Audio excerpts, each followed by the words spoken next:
Pour ce faire, nous avons l'honneur d'avoir un invité, un expert en la matière. Il s'agit de M. Sambare Ngorsen.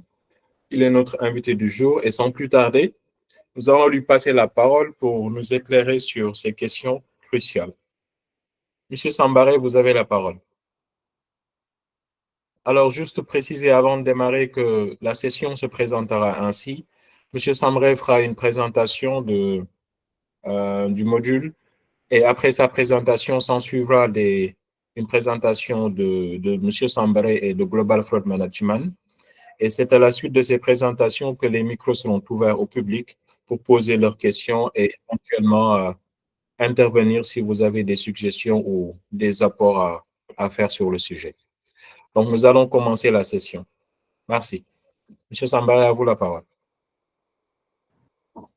Ok, merci Souleymane, merci de m'avoir donné la parole. Bonsoir à toutes et à tous. Je vous remercie de participer à ce webinaire sur la fraude bioéthique. Merci également à l'équipe GFM pour cette invitation. Donc aujourd'hui, nous allons échanger sur un sujet crucial dans le domaine des transports publics modernes, en particulier pour le cas du TER, Train Express Régional, et du BRT, Bus Rapide Transit. L'une des composantes clés de ces deux réseaux est la bioéthique, et cette dernière est aussi exposée à des risques de fraude. Donc, ce webinaire aura pour objectif d'examiner ces menaces ensemble et surtout d'identifier les solutions pour nous protéger, des solutions préventives et également de détection. Donc, je partage juste mon écran.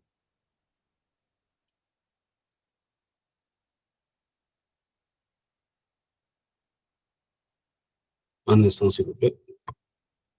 D'accord, ok.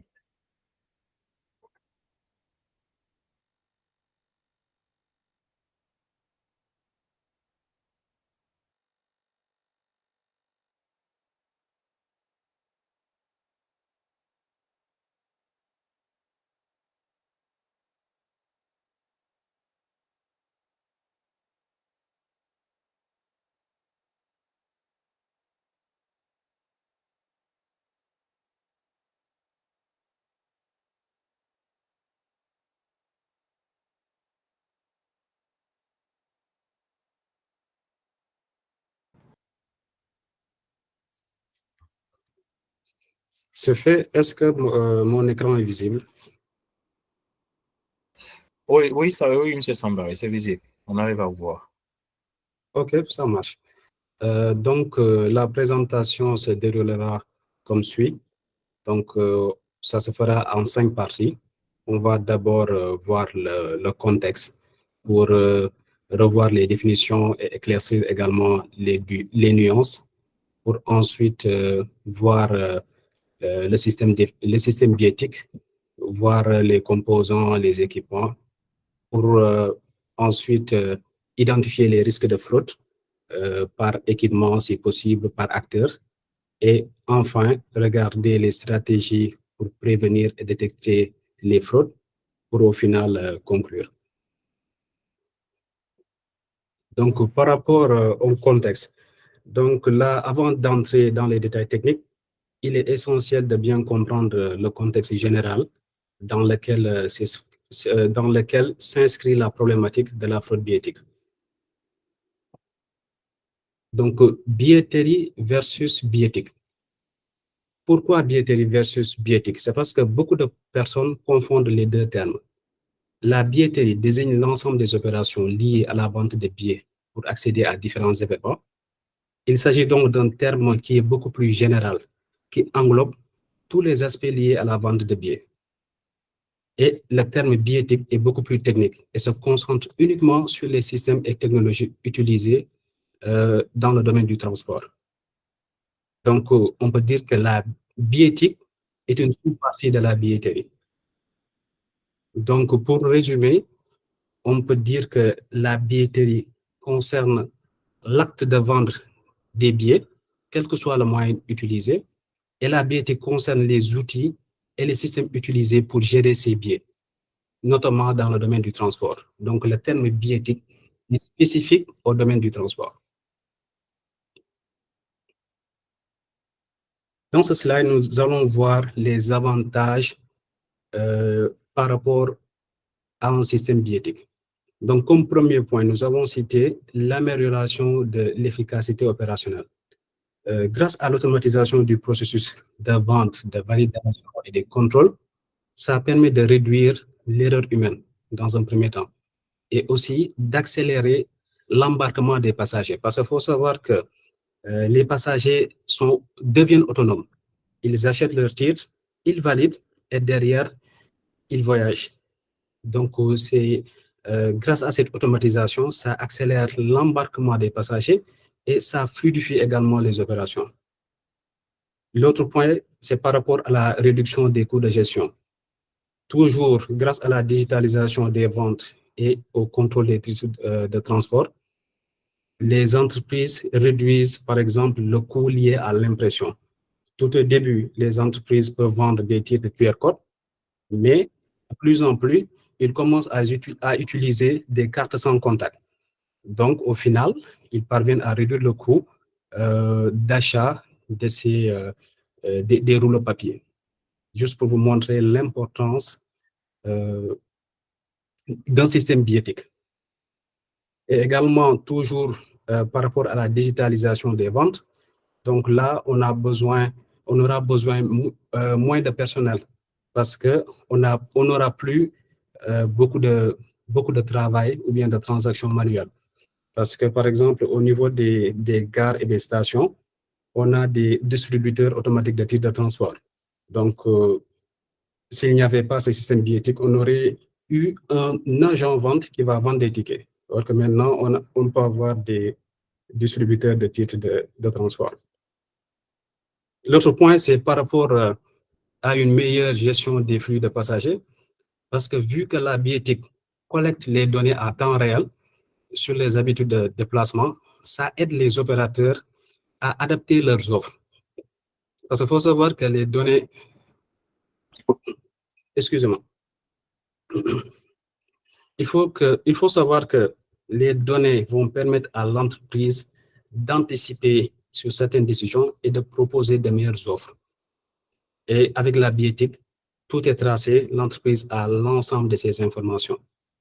Par rapport également à la lutte contre la fraude, par défaut, on a un système de validation. Le client, pour qu'il accède à la zone payante, il doit valider son titre.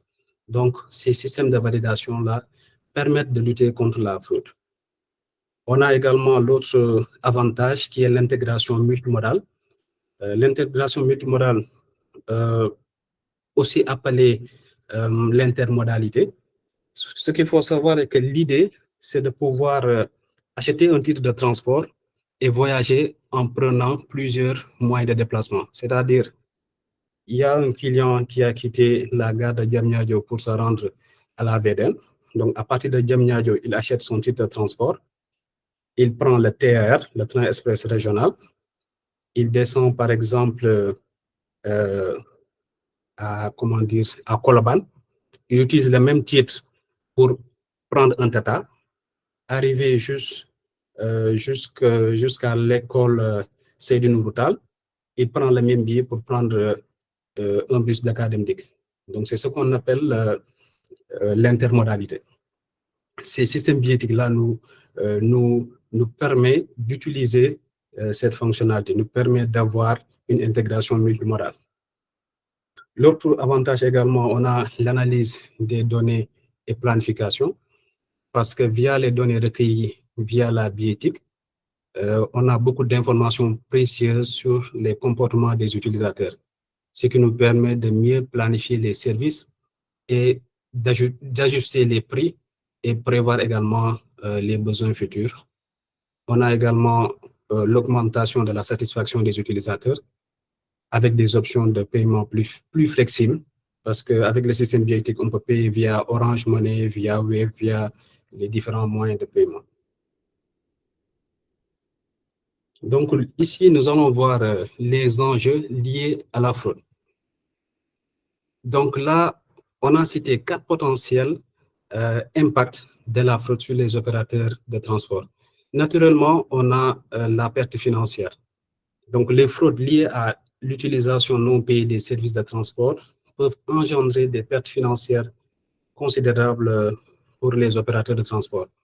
Et ces pertes-là, cumulées sur une longue période, peuvent conduire à des déséquilibres financiers, nécessitant parfois même des hausses tarifaires qui pénalisent les utilisateurs honnêtes.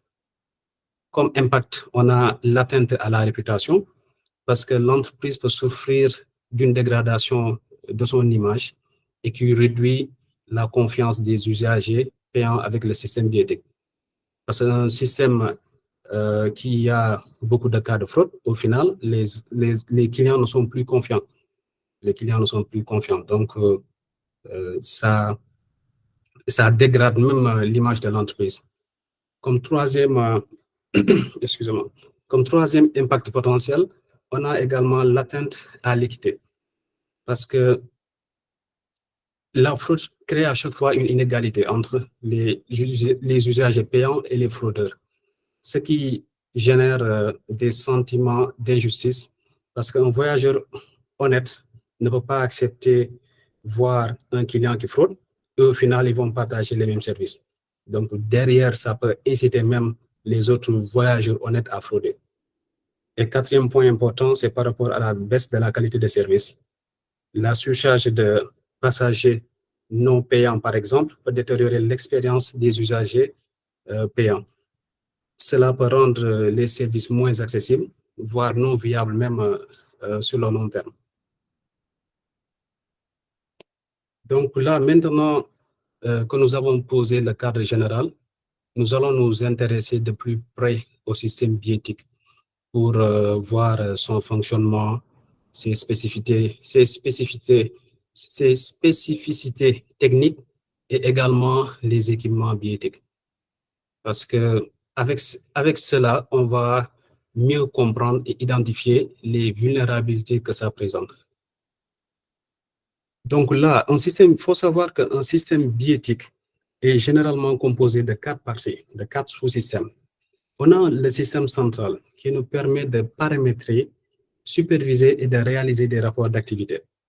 On a également un système de vente. Ce système-là est utilisé pour la vente des titres de transport et le rechargement également des titres sur carte. On a un système de validation dont je vous ai parlé tout à l'heure. Ces systèmes de validation-là permettent de valider les titres et derrière la consommation des titres. Par exemple, si le client valide son titre de transport, derrière le système consomme le titre en le débitant. On a de l'autre côté un système de contrôle pour le contrôle des titres afin d'éviter la fraude. Et ce système de contrôle-là est différent du système de validation. Nous allons le voir tout de suite. Là, on vous montre les différents équipements bioéthiques liés au système. Par exemple, au niveau du système de vente, on a soit 2 équipements. On a soit le terminal de point de vente qui peut être mobile ou fixe. Au niveau, par exemple, du tiers, on a des terminaux de vente mobiles. Excusez-moi, des terminaux de vente fixes. Et au niveau du BRT, on a les deux. On a des terminaux de vente mobiles et fixes. On peut avoir également des distributeurs automatiques de transport. On l'a au niveau du TER, on l'a au niveau du BRT. Au niveau par rapport au système de validation, l'équipement qu'on peut avoir, c'est des valideurs. Maintenant, les valideurs peuvent être de plusieurs types, soit portillon, soit tourniquet, soit valideurs personnes à mobilité réduite. Donc, ces valideurs-là sont plus larges, soit des valideurs de type parking. On a également des portables de contrôle que les agents utilisent pour vérifier la validité des titres de transport des clients. Et là, pour vous aider à identifier les intervenants utilisateurs du système, on a essayé de mettre tous les intervenants qui peuvent utiliser soit les équipements bioéthiques ou bien le système. Par exemple, au niveau du système central, soit c'est l'administrateur bioéthique ou bien l'agent bioéthique qui l'utilise. Au niveau du système de vente, soit l'agent en mission vente, soit le client qui vient pour acheter son titre de transport ou bien qui utilise directement le distributeur automatique de titres de transport. On a soit l'agent de maintenance ou le technicien, ou bien les réseaux de partenaires de vente, soit nos partenaires mobile money. Au niveau du système de validation, comme je vous l'ai montré tout à l'heure, on a des valideurs. Donc, comme utilisateur et intervenant, on a soit l'agent en mission contrôle qui est là pour s'assurer que tous les clients vont valider le titre de transport. On a soit les clients ou bien l'agent de maintenance qui peut intervenir en cas de... qui peut intervenir pour dépannage, par exemple. On a par rapport au système de contrôle deux utilisateurs, soit c'est l'agent en mission contrôle, soit l'agent de maintenance au cas où le portable de contrôle a des soucis. Là, on a également rajouté l'agent du centre de relation client parce qu'il peut intervenir sur un sous-système, un système de remboursement pour rembourser les clients qui ont fait des réclamations. Donc, à ce niveau, on vous a mis l'ensemble des intervenants et utilisateurs du système pour nous permettre, au final, d'identifier les risques liés directement à ces acteurs. Donc là, pour vous aider à mieux comprendre l'utilisation du système bioéthique, on a également les supports. On a deux types de supports au niveau de la bioéthique, plus particulièrement pour le cas du TER et du BRT. On a soit une carte sans contact ou bien un titre QR code. Maintenant, le titre QR code peut être physique, c'est-à-dire imprimé sur un papier, ou bien électronique. Le titre, on peut l'avoir dans notre téléphone. On peut l'acheter via les plateformes Wave et Orange Money, donc directement c'est stocké dans notre téléphone. On peut également l'avoir physiquement en l'achetant au niveau du distributeur de titres de transport ou bien au niveau des agents en mission vente. Par rapport à la carte sans contact également, c'est que la carte sans contact ne peut être que physique. Maintenant, à votre droite, je vous ai lissé les méthodes, les équipements ou bien les méthodes de rechargement et d'achat de ces titres de transport. Par exemple, le QR code, on peut soit l'avoir au niveau du distributeur automatique de titres de transport, soit au niveau des terminaux de vente mobile et fixe, soit au niveau des réseaux de partenaires et via mobile money. Donc, pour les cas de transport, le rechargement concerne uniquement... on ne peut pas acheter une carte sans contact via mobile money, mais on peut la recharger. C'est ça le point. Donc là, avec une bonne compréhension du système bioéthique et des acteurs, nous pouvons passer à une étape supérieure pour faire l'analyse des risques. Donc, il est intéressant de noter que ces risques-là peuvent varier en fonction des acteurs impliqués dans ce process. Raison pour laquelle on a catégorisé les fraudes en deux parties. On a la partie fraude interne, c'est-à-dire les fraudes qui peuvent être commises par des agents en interne, et les fraudes externes, les fraudes qui peuvent être commises par des personnes en externe. Donc, parmi les acteurs identifiés pour la première catégorie fraude interne, on a soit l'agent ou l'administrateur bioéthique, on a soit l'agent en mission vente, ou bien l'agent de maintenance, ou bien l'agent en mission contrôle, ou bien l'agent du CRC, ou bien même le chef d'équipe, le responsable gare, le chef de secteur. Vous allez me dire que pratiquement tout le monde peut frauder, et effectivement c'est le cas.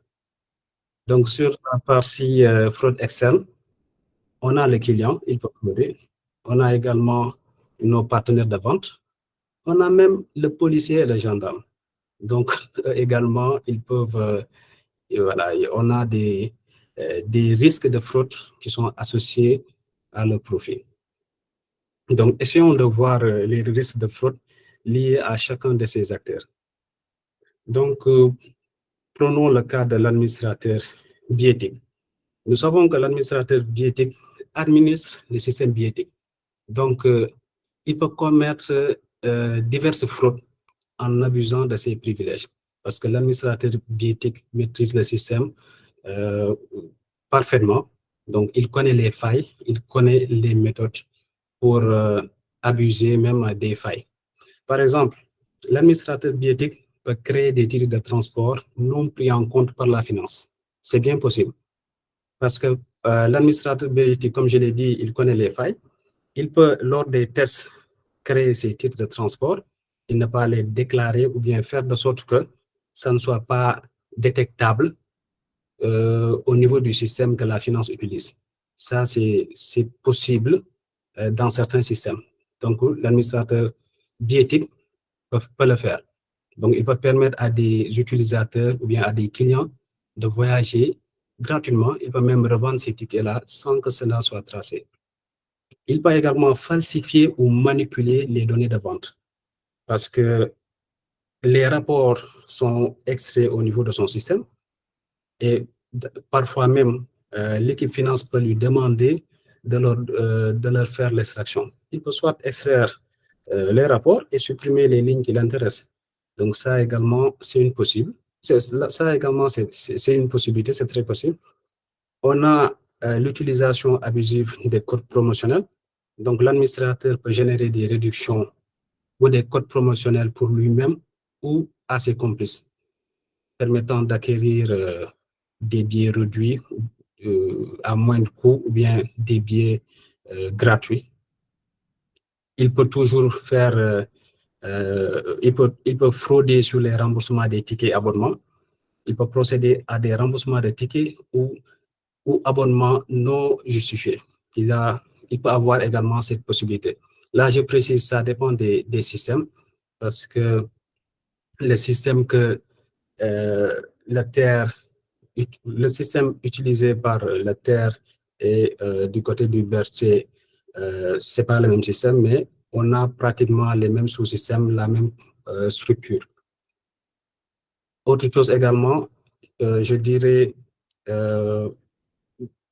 cette fraude-là est très, très, très, comment dire, je dirais que cette fraude-là peut amener beaucoup de dégâts, c'est par rapport aux agissements de solde.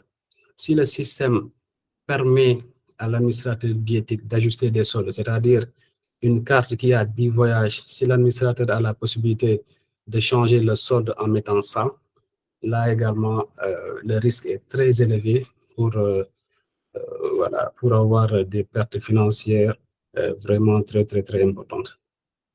Donc, par rapport aux fraudes sur les ajustements de solde, il peut modifier le solde d'une carte en l'augmentant de manière injustifiée. Donc là, nous allons voir les risques de fraude liés à l'agent en mission vente. L'agent en mission vente peut détourner des fonds ou recettes. Il peut délibérément ne pas enregistrer toutes les ventes dans le système et garder une partie des paiements en espèces. Il peut également effacer des fichiers log. Il y a des agents qui sont calés en informatique. Donc là, ils vont entrer dans certains répertoires, supprimer quelques fichiers log et au final, vérifier le mémo fin de session pour se rendre compte que le système n'a pas tout pris. Donc, délibérément, ils effacent des fichiers log pour altérer le suivi des ventes. Là, ça également, c'est une possibilité de fraude. L'agent peut voler de l'argent dans le tiroir caisse de son collègue, c'est une possibilité. Il peut également rentrer avec son versement ou avec le versement de son collègue. C'est toujours une possibilité. Toujours parmi les risques de fraude associés à l'agent en mission vente, on a la vente de billets expirés ou non valides. L'agent toujours peut vendre des billets qui sont déjà expirés ou non valides dans le système, surtout si le client n'est pas familier avec le système bioéthique. Il peut lui donner un ticket qui n'est pas valide, donc le client essaie de valider au niveau des valideurs et que ça ne passe pas. Et l'agent derrière, il ne déclare absolument rien du tout et il encaisse l'argent. On peut avoir également comme risque de fraude interne une double émission de billets. L'agent peut vendre un billet et ensuite émettre un duplicata pour le revendre à un client. Ça également, c'est une possibilité, sachant qu'on a des QR codes. Si le système le permet, il peut essayer de dupliquer les mêmes titres QR codes et les donner à plusieurs clients. On a également les risques de fraude sur les abonnements. L'agent peut modifier ou falsifier les informations d'un client pour lui faire bénéficier d'un abonnement à tarif réduit. Par exemple, si on a un abonnement pour étudiants et qu'il y a un client qui n'a pas la possibilité d'avoir ces réductions, l'agent peut juste entrer dans le système, modifier les informations QIC et au final, le client va bénéficier d'un abonnement à tarif réduit dont il n'a pas droit. L'autre risque de fraude, usage abusif également des annulations. L'agent peut vendre un billet et l'annuler dans le système tout en conservant l'argent. C'est-à-dire, le client vient, il donne 1000 francs, l'agent lui donne le billet. Une minute après, une fois que le client s'éloigne, l'agent annule le billet. Maintenant, le client, au niveau des valideurs, essaie de valider, ça ne passe pas. Derrière, soit il peut revenir, essayer de faire une réclamation, or que l'agent a déjà encaissé l'argent. Toujours par rapport au risque de fraude interne, donc on va essayer de voir les risques associés à l'agent en mission de contrôle. Donc l'agent en mission de contrôle, généralement, est au niveau des valideurs ou bien dans les bus, dans le train pour faire ces opérations de contrôle. Donc, il peut sous-déclarer des fraudes détectées. L'agent de contrôle peut détecter des cas d'usagers sans titre valide, mais il ne va pas les signaler. Il ne va pas les signaler dans le rapport officiel. Donc, au final, il va juste encaisser l'argent et ne rien déclarer. Il peut également avoir des risques de pratiques de corruption. Il peut exiger ou accepter des pots de vin de la part des voyageurs qui n'ont pas le billet ou qui voyagent avec des titres invalidés. Donc, il a également cette possibilité. Troisième point, on a le détournement des dispositifs de contrôle parce qu'il peut volontairement faire éviter à certains voyageurs de valider ou de les laisser passer sans les contrôler. Au niveau de certaines gares, on a des brèches identifiées sur la ligne de valideur. Donc, l'agent peut délibérément demander à un client, un de ses amis, de contourner les valideurs. Donc, au final, le client ne va pas valider. On a également un autre risque qui concerne la collusion avec des fraudeurs organisés. L'agent de contrôle peut travailler de concert avec des réseaux de fraudeurs organisés en fermant les yeux sur des billets ou des cartes même falsifiées, ou bien même parfois en les informant sur les opérations de lutte contre la fraude qui sont effectuées sur le réseau. Ils peuvent leur dire d'éviter telle gare, d'éviter quelle plage horaire, parce que durant cette plage horaire, il y aura un autre agent ou bien il y aura des opérations de lutte contre la fraude. Le risque suivant, on a l'encaissement des amendes sans les enregistrer. Donc, ils peuvent percevoir des amendes en espèces auprès des fraudeurs sans les enregistrer dans le système. Parce qu'eux, ils ont des portables de contrôle qui sont connectés directement au système billettique. Ils peuvent percevoir les indemnités forfaitaires et ne pas les déclarer au niveau du système. On a également un autre risque de fraude, c'est par rapport aux faux reçus d'amende. L'agent peut générer de faux reçus d'amende qui ne sont pas liés au système central. Par exemple, si le portable de contrôle est défectueux, d'habitude, les opérateurs de transport proposent des solutions temporaires en attendant la résolution de ces problèmes-là. On peut soit émettre des tickets et l'agent peut juste émettre un ticket pour lui donner au client, sachant que ce ticket-là n'est pas valide. Donc, derrière, il encaisse l'argent.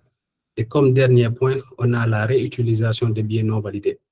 Donc, il peut récupérer des billets non validés et remettre ça à d'autres voyageurs. Et ce risque-là est élevé lors des incidents biétiques. Parce que d'habitude, lors des incidents biétiques, les opérateurs de transport proposent des tickets ou bien des jetons. Maintenant, vu que ces jetons-là ne sont pas tracés dans le système, donc il peut les récupérer au niveau des valideurs et remettre ça à quelqu'un d'autre ou bien la vendre à un autre client. Donc là, nous allons voir les risques de fraude liés aux agents de maintenance et liés aux agents de maintenance ou à l'agent du centre de relations clients. Donc, par rapport à l'agent de maintenance, on a listé trois risques de fraude. Par exemple, l'agent de maintenance peut voler de l'argent directement au niveau du distributeur de titres de transport. Il peut venir en maintenance, vu qu'il a les clés, il peut ouvrir le tiroir caisse du distributeur automatique de titres de transport et récupérer de l'argent. Donc, il peut faire cette fraude. Il peut également voler de l'argent liquide au niveau du terminal de point de vente.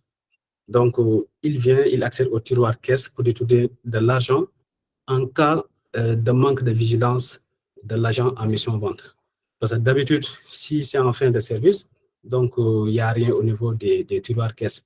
Mais si c'est en pleine journée et qu'il y a incident biétique, donc l'agent peut venir, mais derrière, en cas de manque de vigilance de l'agent en mission vente, donc il peut voler de l'argent. On a également la manipulation des terminaux de vente. Vu que c'est un technicien, donc il peut modifier le logiciel. Tout à l'heure, je vous ai parlé de la possibilité de supprimer des fichiers log. Vu qu'eux, ils ont suivi des formations, ils connaissent comment le système fonctionne, ils peuvent altérer le suivi du système, ils peuvent supprimer des fichiers log et derrière effectuer des opérations qui ne seront pas comptabilisées au niveau de la finance. Par rapport au CRC, on a identifié 4 risques potentiels de fraude. On a soit le traitement préférentiel en échange de pots d'avion. Donc, l'agent peut accorder des compensations ou des récompenses non méritées en échange de pots d'avion. Par exemple, il pourrait approuver un remboursement total pour un client qui a utilisé un titre non valide, moyennant de l'argent, moyennant une rétribution personnelle. Vu que les agents du CRC traitent les réclamations, donc là, ils peuvent derrière choisir des lignes, choisir des cas à traiter en échange de... Voilà. Par exemple, là, je suis un client, l'entreprise, il y a eu un incident ou bien un souci biétique, l'entreprise doit me donner 10 voyages. Là, en tant qu'agent du CRC, je peux lui dire, OK, donne-moi 5 000 francs supplémentaires ou bien donne-moi 10 000. Je vais demander à ce qu'on te donne 100 voyages. Et derrière, il va inventer, il va faire des choses pour au final qu'on rembourse 90 voyages supplémentaires pour ce client. Il peut soit également supprimer ou modifier des réclamations pour altérer les détails des réclamations ou dissimuler des erreurs de fraude. L'agent peut être mêlé, par exemple, à des cas de fraude et derrière, si des clients appellent pour réclamation, il supprime délibérément ces lignes pour éviter que l'on identifie cette fraude-là. Donc, il a cette possibilité. Comme troisième risque de fraude, on a la systématisation des compensations parce que dans certains cas, un agent peut abuser des politiques de compensation de l'entreprise en réclamant pour certains clients complices des compensations supplémentaires. Donc là, il peut soit inventer des réclamations et au final, s'il n'y a pas d'investigation sur ces cas-là, donc le client ou bien ses complices risquent d'avoir des voyages supplémentaires qu'ils ne méritent pas. On a également des fraudes sur les remboursements des réclamations. Donc, c'est un peu en rapport avec le troisième, parce qu'au final, l'agent du CRC va procéder à des remboursements au ticket non mérités. Comme acteur, on a soit le chef d'équipe, responsable, coordinateur, gare et chef de secteur.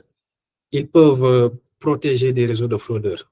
Ils peuvent travailler en collaboration avec des réseaux de fraudeurs organisés en leur fournissant soit des informations sur les contrôles pour les protéger, comme l'exemple que je vous ai donné tout à l'heure. Ils peuvent leur donner les plages horaires sur lesquelles il y aura des contrôles, ou bien les gares où on aura des contrôles. Ils peuvent également faire un abus de pouvoir pour faciliter la fraude, car ils peuvent permettre à des voyageurs, soit les membres de leur famille, et souvent des complices, de circuler sans biais. Ils peuvent juste demander à un ami, si tu arrives au niveau de telle gare, passe-moi un agent, comme ça tu vas passer, tu vas voyager gratuitement. Le point suivant, c'est par rapport au vol d'argent liquide. Ils peuvent le faire au niveau des distributeurs automatiques de titres de transport, parce qu'eux, ils ont suivi la formation, ils connaissent comment ouvrir ces distributeurs automatiques de titres de transport. Ils connaissent également où se trouve l'argent, où se trouvent les clés. Donc, ils peuvent le faire, ils peuvent utiliser les clés, ne pas respecter les procédures pour au final voler de l'argent. Ils ont également la possibilité de voler de l'argent au niveau des terminaux de vente, parce qu'en cas de manque de vigilance de leur agent même, ils peuvent juste ouvrir les tiroirs caisses et prendre de l'argent. Au niveau du coffre-fort, vu qu'ils ont accès, ils ont également cette possibilité, soit de voler de l'argent, ça peut être le versement d'un agent ou bien le fonds de roulement, ou bien les fonds de roulement.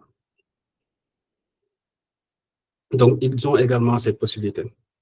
Et tout à l'heure, comme je vous l'ai dit, lors des incidents biétiques, les opérateurs de transport peuvent utiliser des tickets ou bien des jetons.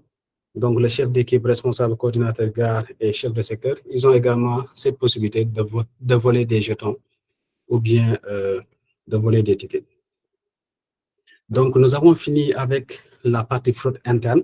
Nous allons attaquer les risques de fraude que peuvent les risques de fraude liés aux personnes externes, c'est-à-dire les personnes qui ne travaillent pas pour l'entreprise. Donc là, comme premier acteur, on a choisi le client.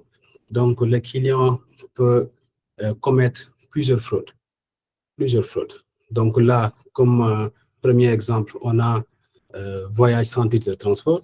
Le client a la possibilité de voyager sans titre de transport. Il a cette possibilité. Comment? Il peut soit profiter, se faufiler au niveau des brèches. Il peut soit se mettre derrière un client qui a validé. Dès que le client valide et que le valideur souffre, il faut se faufiler. Il peut le faire à l'aller comme au retour. C'est un cas de fraude qui est vraiment possible. Il peut également utiliser l'abonnement de notre profit. Comme le cas que je vous ai parlé tout à l'heure, les clients peuvent fournir des KYC qui ne sont pas corrects. Par exemple, j'ai 30 ans, arrivé au niveau de la gare pour acheter un abonnement, on me demande mon âge, je leur dis que j'ai 18 ans. Derrière, je sors des documents qui ne sont pas valides pour prouver que j'ai moins de 18 ans ou bien je suis à l'université pour bénéficier d'un abonnement d'un autre profil, c'est-à-dire juste pour bénéficier de cette promotion. Donc là également, c'est une possibilité de fraude. On a également l'usurpation d'identité.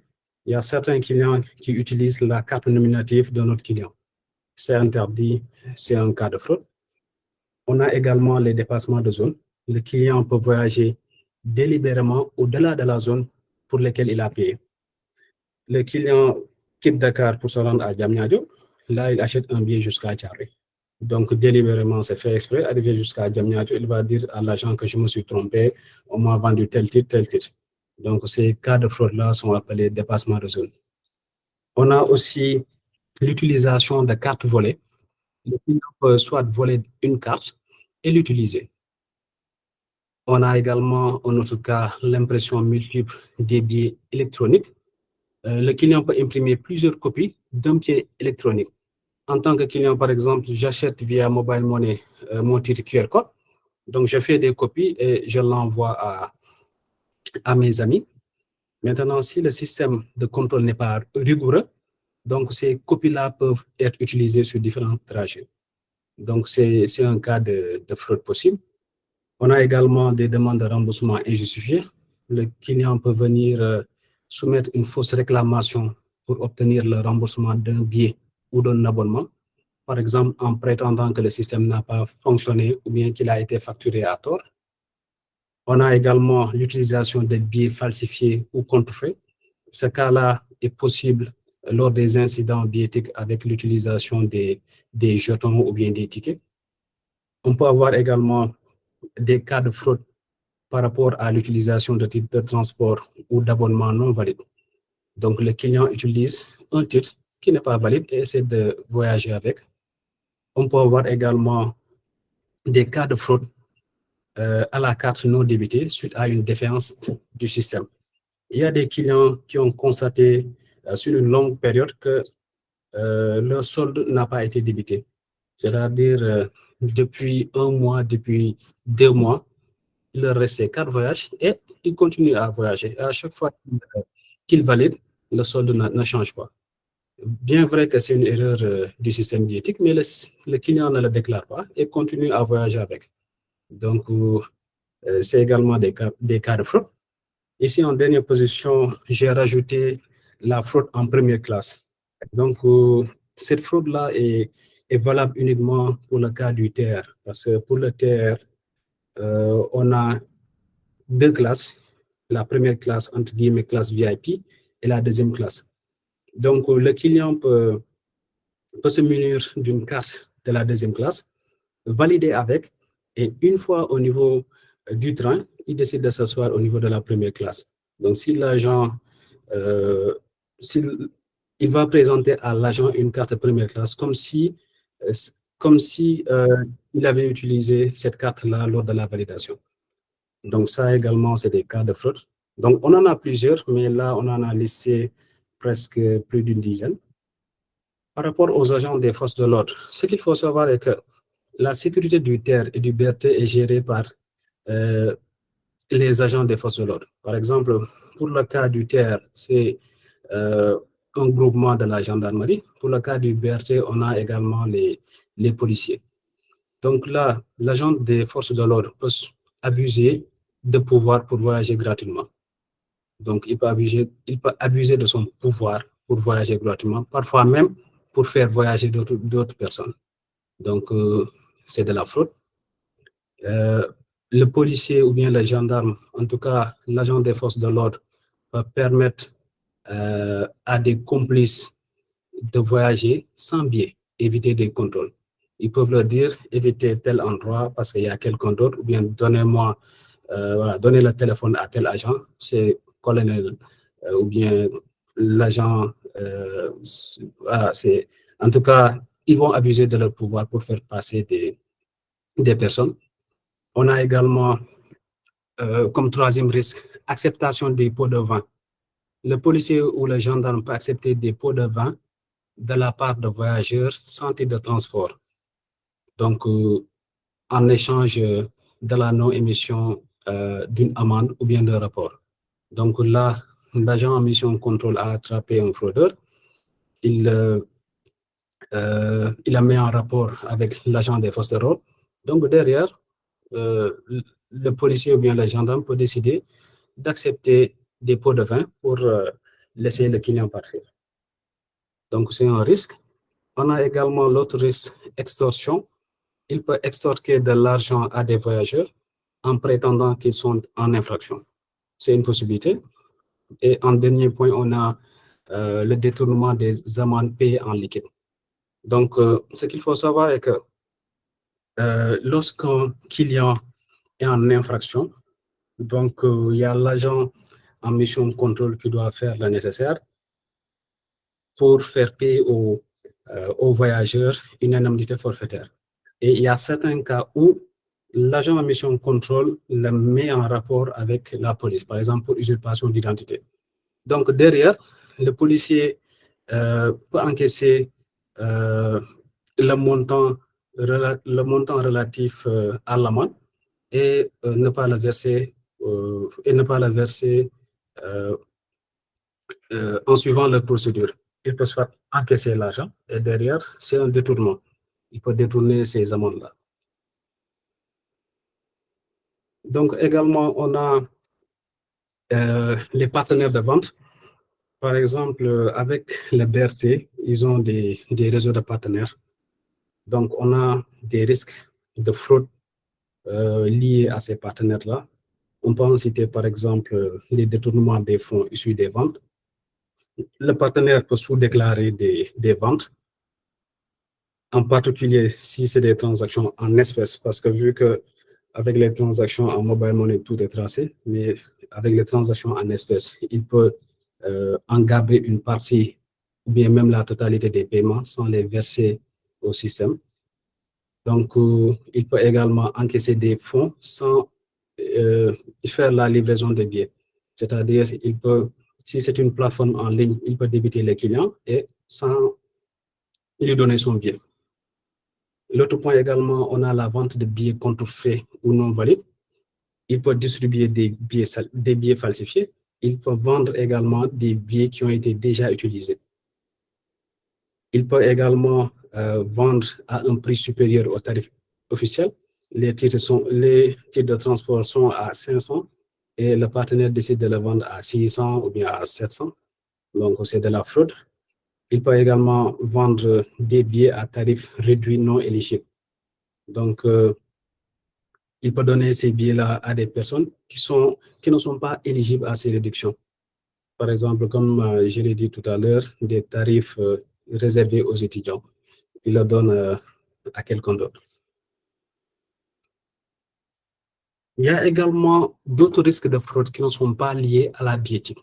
Et nous allons parler du phishing, appelé également hameçonnage en français. C'est une technique de fraude utilisée par les cybercriminels. Dans la plupart du temps, c'est pour obtenir des informations sensibles. Mais attention, ils peuvent également inciter les victimes à réaliser des paiements frauduleux non autorisés. Ils peuvent le faire.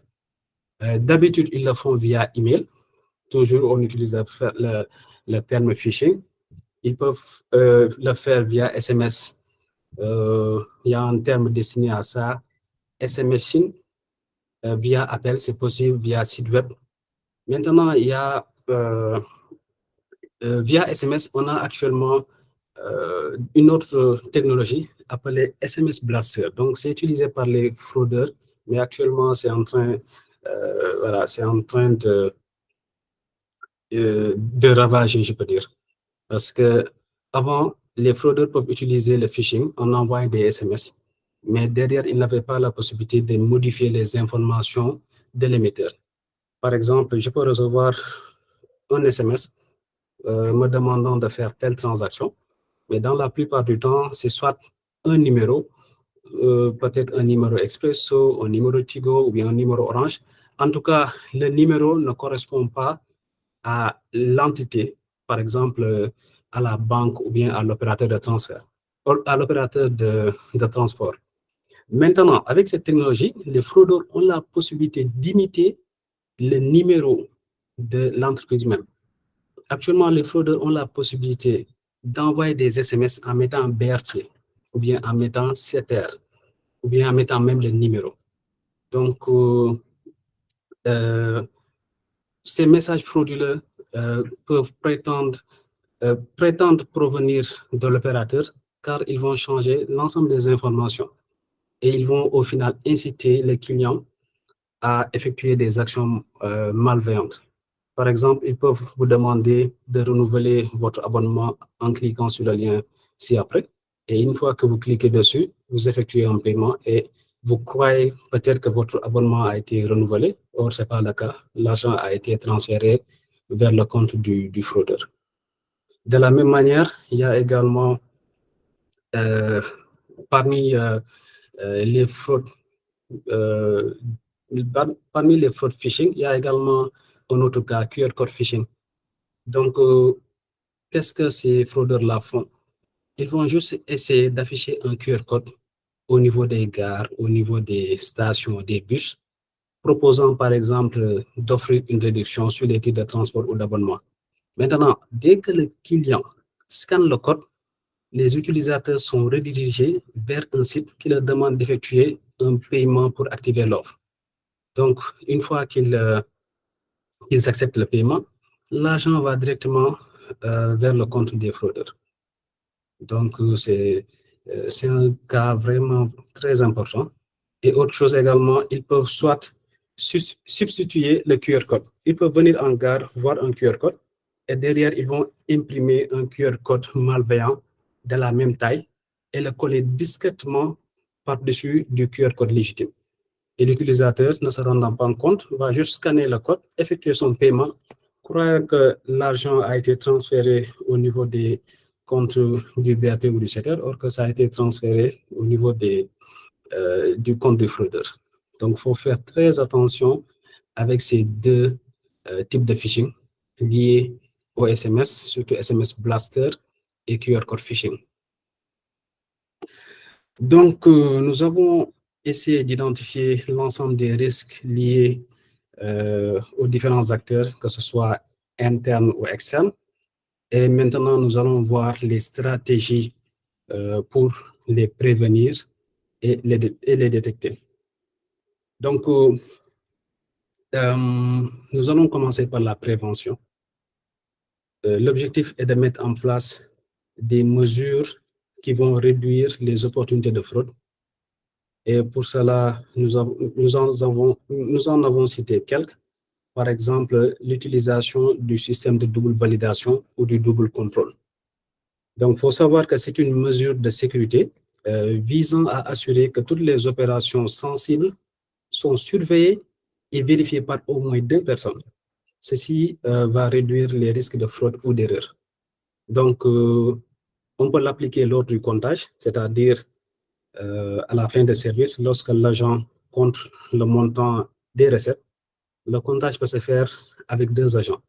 Le premier compte, le deuxième compte. Au final, ça va permettre de réduire les erreurs et de lutter contre la fraude.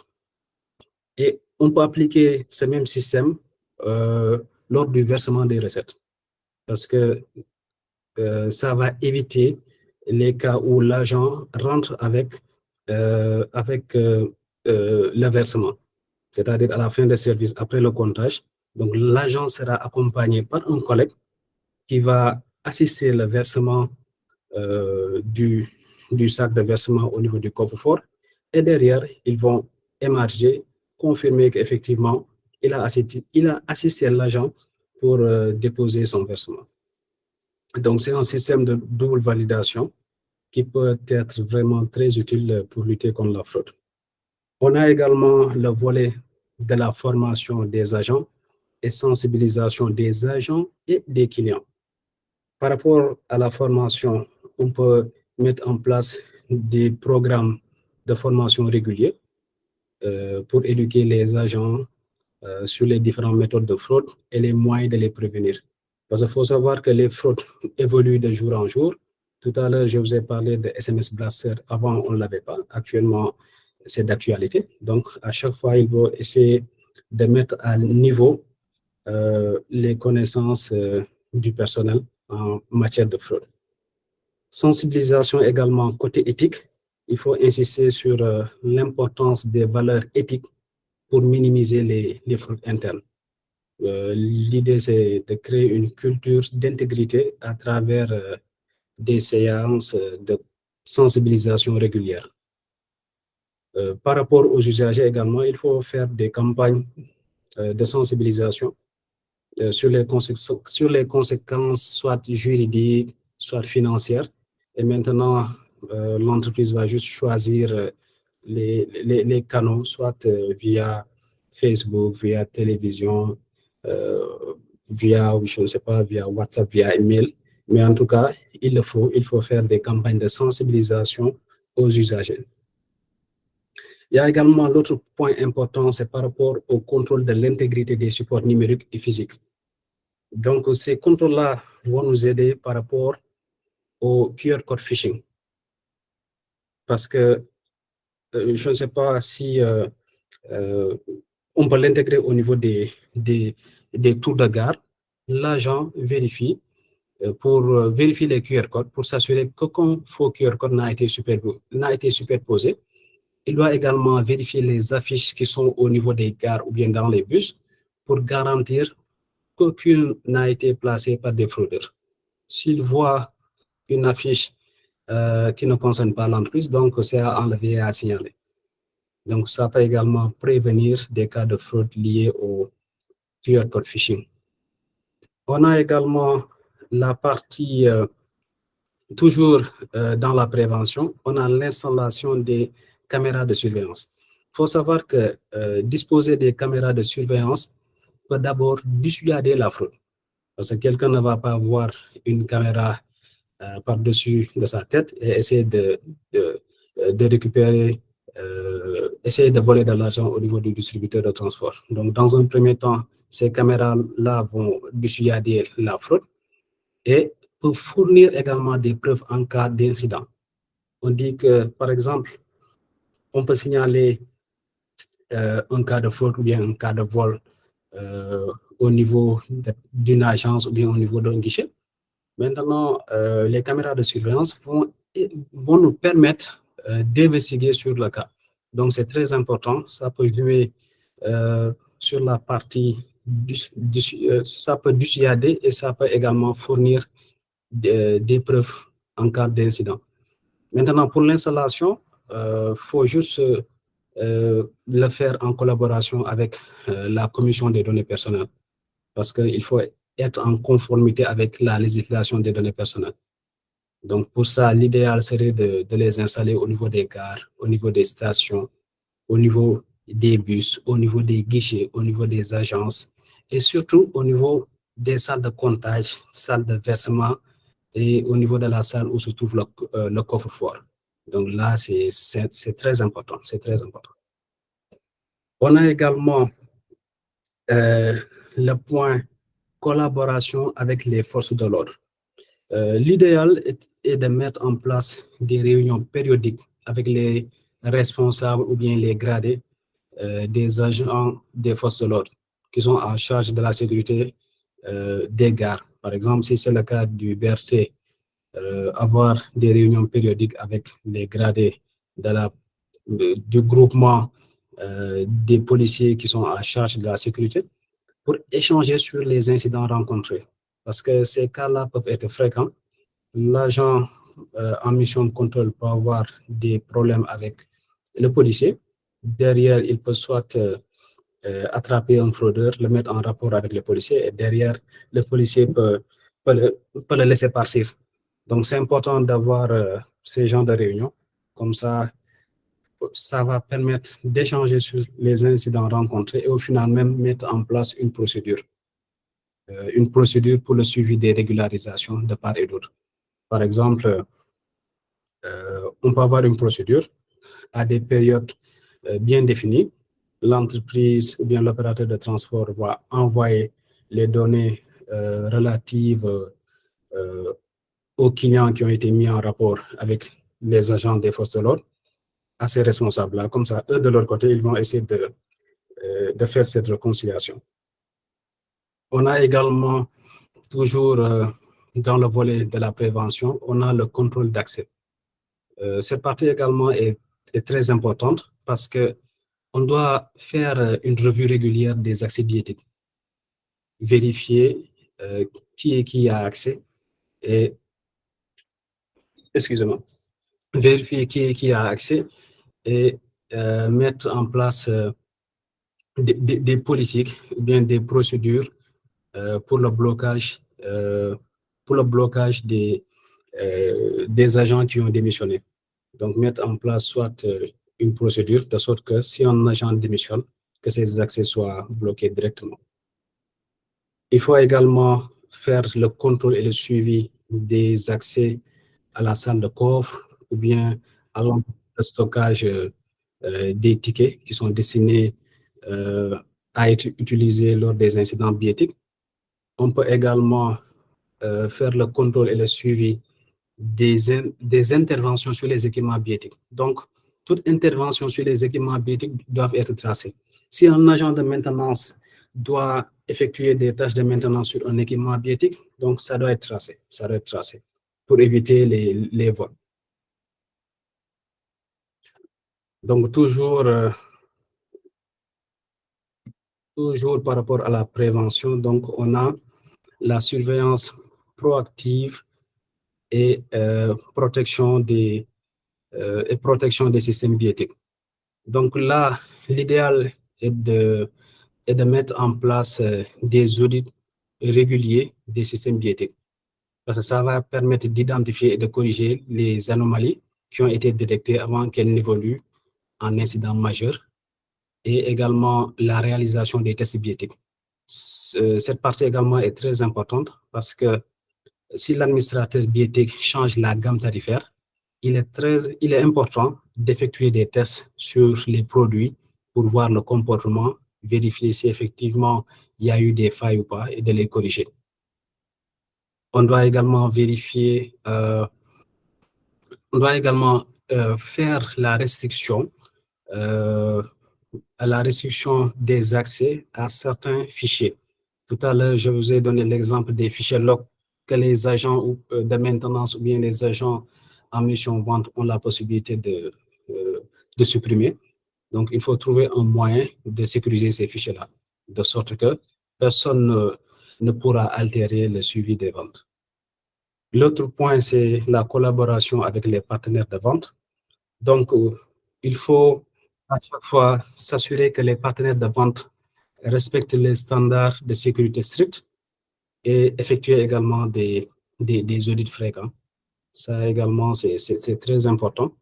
Et en plus, demander à ces partenaires-là s'ils ont si leur plateforme est certifiée, ou juste pour prévenir les attaques, qui peuvent être commises par les cybercriminels. Et en dernier point, on a l'optimisation de la sécurité opérationnelle et des processus de validation. Donc là, l'idée est juste de corriger les vulnérabilités qui ont été détectées, par exemple, sur la ligne des valideurs. Si on note qu'il y a eu des brèches au niveau de certaines gares ou bien au niveau de certains valideurs, l'idée est de combler ces espaces-là et de corriger les failles qui ont été identifiées. Donc, il y a également des gares où on a une porte métallique où certains clients peuvent l'utiliser pour passer. Donc, l'idéal serait de fermer ces portes-là. Comme ça, tout voyageur sera obligé de valider son titre de transport pour passer. Autre point important également qu'on peut rajouter est la rotation régulière des postes. Donc, il faut périodiquement modifier les affectations des agents afin de diminuer les risques de collision et d'éviter la formation de routine. Parce qu'un agent qui a l'habitude ou bien qui est tout le temps à la gare de Dakar peut peut demander à ses potes ou bien à des membres de sa famille, je suis de Dakar de 10h à midi, donc venez, n'achetez pas de titre, donc je vais demander à un de mes collègues qui est à la gare de Diamniadio, il va vous laisser partir. Donc ça également, c'est important d'effectuer des rotations régulières des postes. C'est très important. Donc, après la partie prévention, on a la partie détection. La partie détection vise à identifier et à réagir rapidement aux incidents de fraude, minimisant également les impacts. Donc, on peut les classer en 3 parties. On a les analyses comportementales, les contrôles physiques et les réconciliations et contrôles de cohérence. Donc, par rapport à la partie analyse comportementale, on peut faire l'analyse comportementale des cartes pour détecter les cartes avec des défauts de débit. Comme je vous ai parlé tout à l'heure, il y a des cartes. Vu que c'est un système, on peut avoir des bugs. Donc, on peut avoir des cartes qui ne sont pas débitées. Donc, le client peut voyager avec sur une longue période sans pour autant être débité. Donc, l'analyse comportementale nous permet de détecter ces genres de cas. On peut également effectuer des analyses comportementales sur les agents en mission de vente pour vérifier, par exemple, les agents qui vendent des titres invalidés. Ça également, on peut le faire. On peut effectuer l'analyse comportementale sur les équipements. Donc, c'est juste des exemples, mais on peut l'effectuer sur plusieurs parties, sur les cars, sur les agents de vente, sur les agents en mission contrôle, sur les équipements, sur beaucoup de choses. On a également la partie contrôle physique. Donc, il faut savoir que les contrôleurs qui sont sur le terrain jouent un rôle essentiel dans la vérification des billets et surtout dans la détection des cas de fraude client. Parce qu'ils sont sur le terrain, ils surveillent la ligne des valideurs. Donc, si le client ne parvient pas à passer, donc il vient et il vérifie le message d'erreur pour voir si le client est en infraction ou pas. Et ils ont, comme je l'ai dit, des portables de contrôle qui leur permettent de vérifier la validité des billets à temps réel. Donc, raison pour laquelle ils jouent un rôle essentiel sur le terrain. Donc, ils ont la possibilité de vérifier les cartes nominatives, non pas en utilisant les portables de contrôle, mais juste vérifier si, par exemple, le détenteur de la carte est réellement le propriétaire. Comme je vous l'ai dit tout au début, il y a des clients qui voyagent avec la carte d'autrui. Donc, il suffit juste de prendre la carte et de vérifier si la photo est conforme. On a également, ils peuvent utiliser le portable de contrôle pour vérifier la validité des titres de transport. Ils peuvent le faire. Et surtout, le cas dont je vous ai parlé, qui est spécifique au terre, au niveau de la première classe, ils peuvent vérifier la validité de ces titres-là. Donc, si le client en première classe n'a pas utilisé ce titre pour valider, donc le client est en infraction parce qu'il a utilisé un titre de la deuxième classe pour accéder à la zone payante.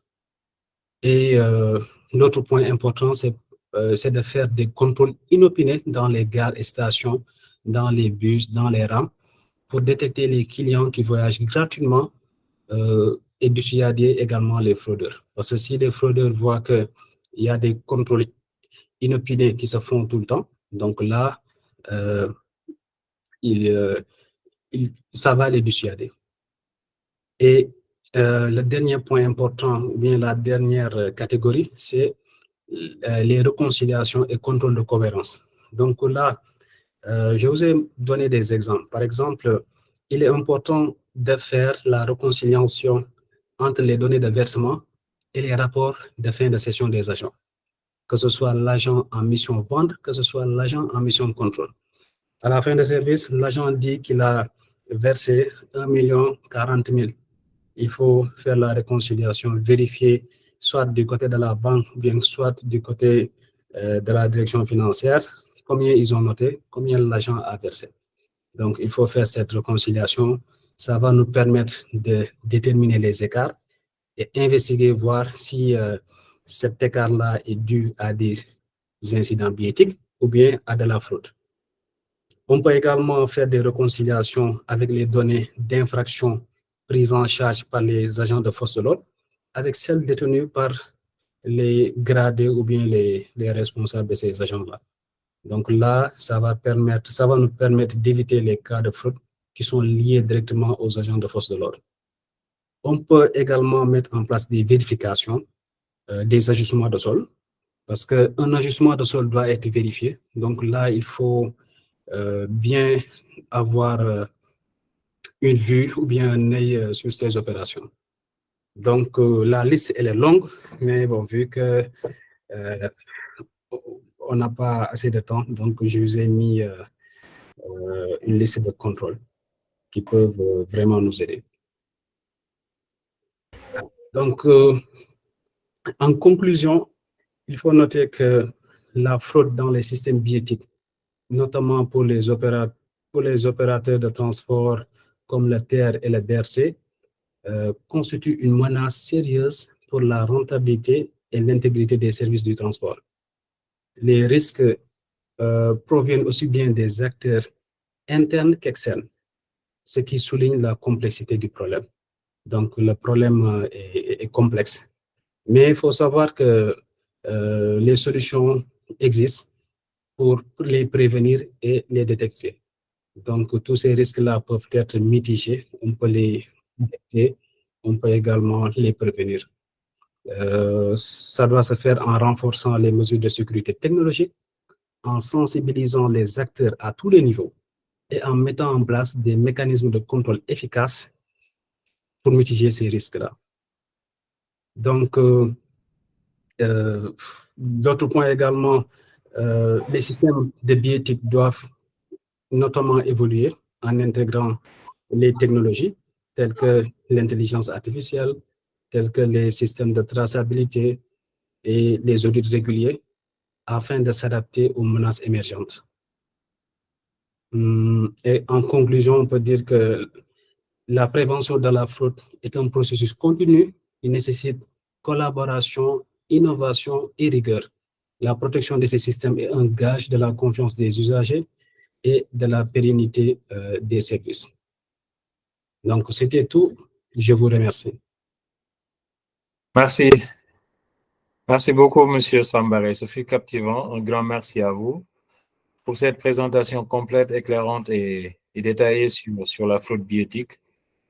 Nous savons qu'elle représente un enjeu de taille pour les entreprises dans le secteur du transport. Et car ce sont des pratiques qui non seulement peuvent entraîner pas mal de pertes financières, mais elles érodent aussi la confiance des consommateurs dans le système de billetterie. Alors, nous allons présenter notre invité du jour, M. Sambaré, il est spécialiste en fraude et revenu assurance, mais également en business intelligence. Et avec plus de 10 ans d'expérience dans le domaine, M. Sambaré est membre de l'Association des examinateurs certifiés en matière de fraude, ACFE, avec le numéro 974 727. Sans oublier son parcours professionnel très riche, il a été à Atos comme data scientist, Aquile data scientist, data scientist, à Intouch comme fraud analyst group, au niveau de CETER comme fraud manager, à Orange Middle East Africa comme fraud et revenu assurance manager, Expresso Telecom Business Intelligence ingénieur, fraude et revenu assurance analyste. Et il a également été senior fraude consultant dans la même entreprise. Alors, M. Sambaré a été invité pour nous faire part de son expérience et de son savoir sur le domaine. Il a été invité par Global Fraud Management, qui est une entreprise spécialisée dans la fourniture de solutions pour la sécurité et la gestion des risques dans le secteur financier, mais également dans la cybersécurité. Nos équipes sont composées d'experts dans la gestion de la fraude avec plus de 10 ans d'expérience pour la plupart. Et nous sommes répartis dans quatre pays, au Sénégal, en France, au Canada, mais également au niveau du Madagascar. Global Fraud Management vous aide à mieux optimiser vos process et à atténuer les pertes potentielles qui sont liées à la fraude monétique, à la fraude télécom, à la fraude MFS, au risque opérationnel, à la cybersécurité et à l'accompagnement des forces de l'ordre.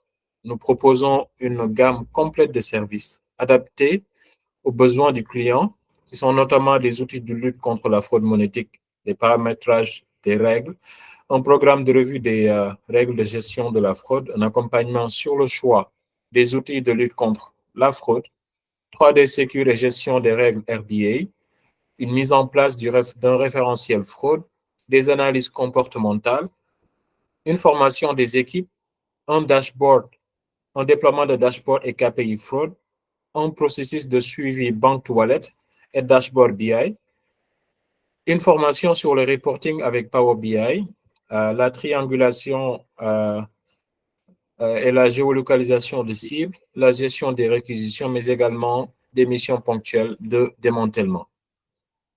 Alors, mesdames et messieurs, sans plus tarder, nous allons laisser la parole à l'assistance, à qui le voudra, pour intervenir s'il le souhaite, poser des questions ou également apporter un surplus sur la présentation qui vient d'être effectuée par M. Sambaré.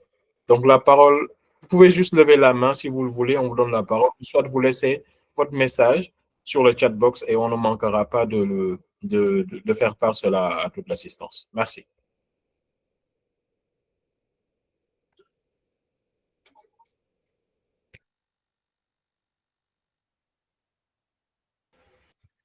Alors, M. Sambaré, nous n'avons pas encore de questions sur le chat box.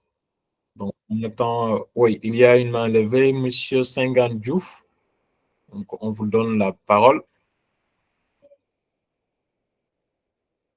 M. Sengan Diouf, allez-y.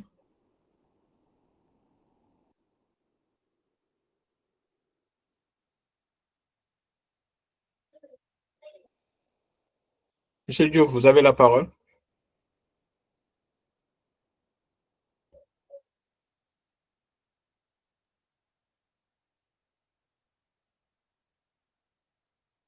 Monsieur Diouf, votre micro n'est pas activé.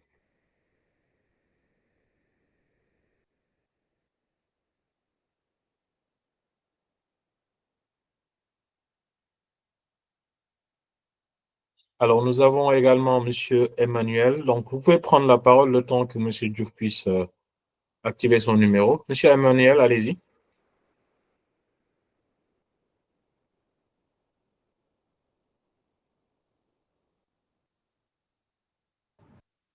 Ah, d'accord, il dit qu'il n'a pas. Donc, une seconde, juste un souci technique. On vous donne la main tout de suite. Gérard, tu es là? D'accord, c'est bon, une seconde.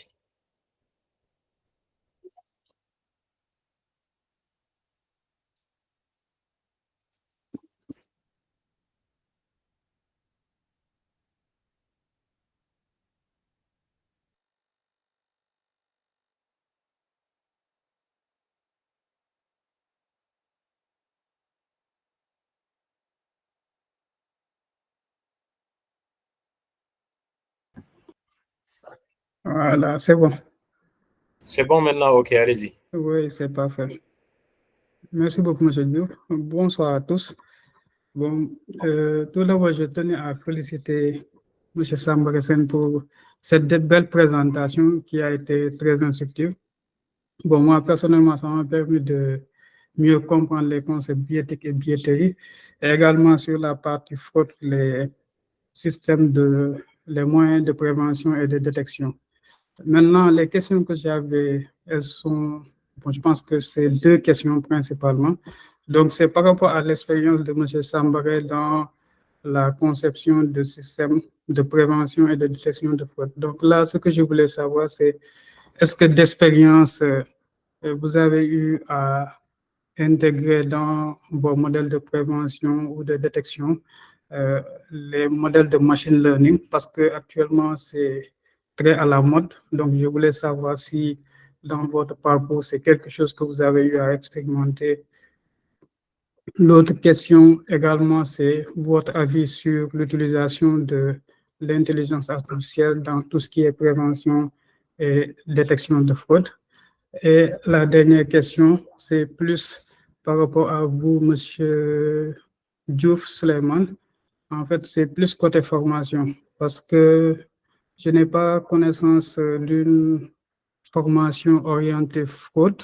Donc, ce que je voulais savoir, c'est est-ce que vous proposez des formations ou certifications pouvant permettre à quelqu'un qui le souhaite de devenir fraude analyste? Donc, c'était les trois questions que j'avais. Et encore, merci, M. Sen, pour cette très belle présentation. Merci. Merci, M. Diouf. Alors, M. Sambaré. Oui, merci Suleiman, merci M. Diouf, merci beaucoup. Donc, comme première question, est-ce que j'ai eu à travailler sur des algorithmes de machine learning? Donc, j'ai eu à le faire. Pratiquement, on est obligé de le faire parce qu'on doit apprendre des comportements des clients ou bien des comportements des acteurs pour lutter contre la fraude. Et dans la plupart du temps, on est obligé d'utiliser des méthodes supervisées pour mieux prendre le comportement de ces clients et voir quelle méthode proposer pour lutter à ces différentes fraudes. Donc, je pense que c'était la première question. Donc, par rapport à la deuxième, si je ne me trompe, c'est plutôt par rapport à l'intelligence artificielle. Donc, je n'ai pas eu l'occasion d'utiliser l'intelligence artificielle dans le domaine du transport, mais il faut savoir que l'IA peut jouer un rôle crucial dans la lutte contre la fraude, notamment dans les systèmes bioéthiques, de plusieurs façons, parce que grâce à ses capacités de traitement de grandes quantités de données à temps réel et ses algorithmes d'apprentissage automatique. Mais juste pour rassurer, on n'est pas obligé d'utiliser l'IA, par exemple, pour faire des détections, parce que les méthodes classiques peuvent le faire. Peut-être que tu me diras que ce sera beaucoup plus complexe, je l'avoue, mais ces méthodes classiques-là peuvent nous permettre de faire des détections. J'espère avoir répondu à vos questions, monsieur Diouf. Oui, merci beaucoup, c'est très clair pour moi. Alors, monsieur Diouf, pour la dernière question, oui, Global Flood Management offre des formations, propose des formations pour être analyste fraude. Nous allons de ce fait laisser l'adresse email de l'entreprise et vous pouvez nous contacter via mail et vous aurez les détails là-dessus. Merci. Monsieur Emmanuel, oui, allez-y, vous avez la parole. Hello, bonsoir. Can you all hear me? Yes, we can hear you. Thank you so much. I'm glad to be here. I'm Manuel Ndaimana from Rwanda. It's amazing opportunity to speak to you from Global Fraud Management Institute. So myself, I worked with Sabale back in Touch in 2019 to 2020. And it's amazing to see how fraud detection is taking over.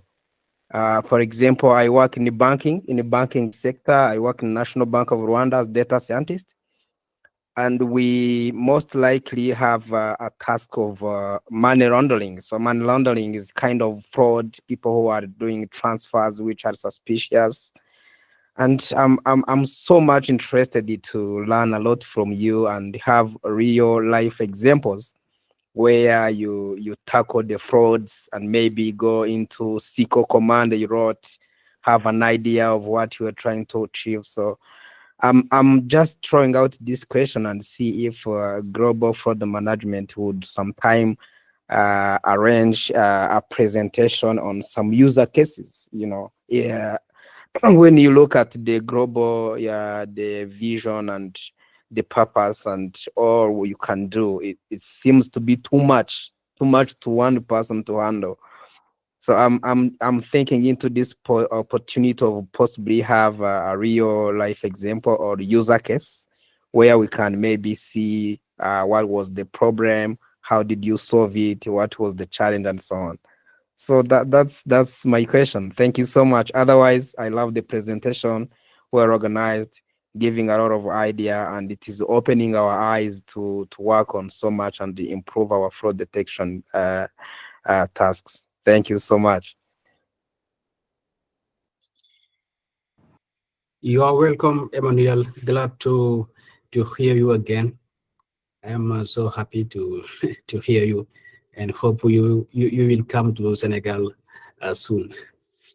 Thank you. Of course, I will. I will.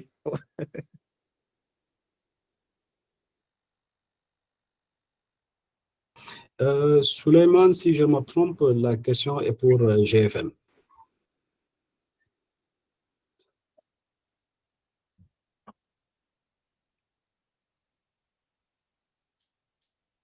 Emmanuel, just to make sure, the question is for GFM, right?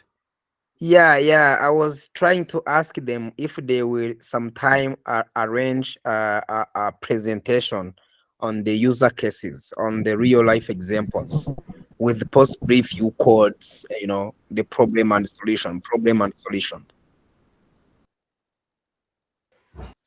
D'accord, c'est noté. On ne manquera pas de l'écrire par mail, il n'y a pas de souci. On a son adresse email et on fera le nécessaire avec lui. Thanks, Okay, Emmanuel. merci. Okay. Merci beaucoup. Emmanuel, I think you did you hear what he said? Yeah, Okay. I get it. I have even received the email. Okay, good. Yeah, Thanks thank a you. lot. Alors, nous avons également d'autres des interventions sur le chat box. Bon, c'est des remerciements à l'endroit de M. Sambaré, l'invité du jour, Emmanuel, Khalifa Babakar et Fatou. Je pense tes anciens collègues Sambaré qui te félicitent et te remercient également. Alors, s'il n'y a pas d'autres questions, nous allons clore la session. Nous avons fait 1h26 pour une session qui était prévue pour 1 heure de temps. Pas d'autres questions?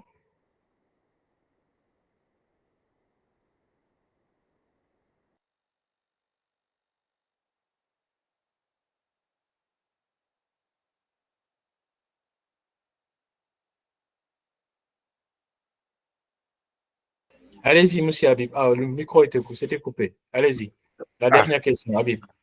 D'accord. Bon, c'est pas une question, mais plutôt une contribution. Déjà, bonsoir à tous et merci pour cette invitation. Et on remercie encore Monsieur Sambaré pour cette belle présentation avec beaucoup de leçons à tirer. Moi, par expérience, bon, j'ai fait 3 ans dans le domaine de la fraude, 2 ans déjà dans le domaine du télécom et 1 an en microfinance. Et ce que j'aimerais juste ajouter par rapport à la présentation de Monsieur Sambaré, c'est que il y a aussi le concept de forum de la fraude. C'est-à-dire que parfois, on prend des cas d'école qui existent déjà et pour éviter que ça se répercute, bon, on organise des forums. On parle aux gens qui ont pu détecter ces cas. On leur demande comment ils ont fait pour partager de bonnes pratiques, pour permettre aussi à l'ensemble du réseau de s'aligner sur ces cas et de pouvoir prévenir ces cas dans le futur. Et voilà quoi, c'est ce que je voulais ajouter. Sinon, merci pour cette invitation et merci à vous. Tout à fait, Habib. C'est un point vraiment très important. Merci pour la contribution. Merci à tous. On se dit bonne soirée et à bientôt pour une autre session de Global Fraud Management. Merci et bonne soirée. Merci. Merci à vous. Bye. Bonne soirée.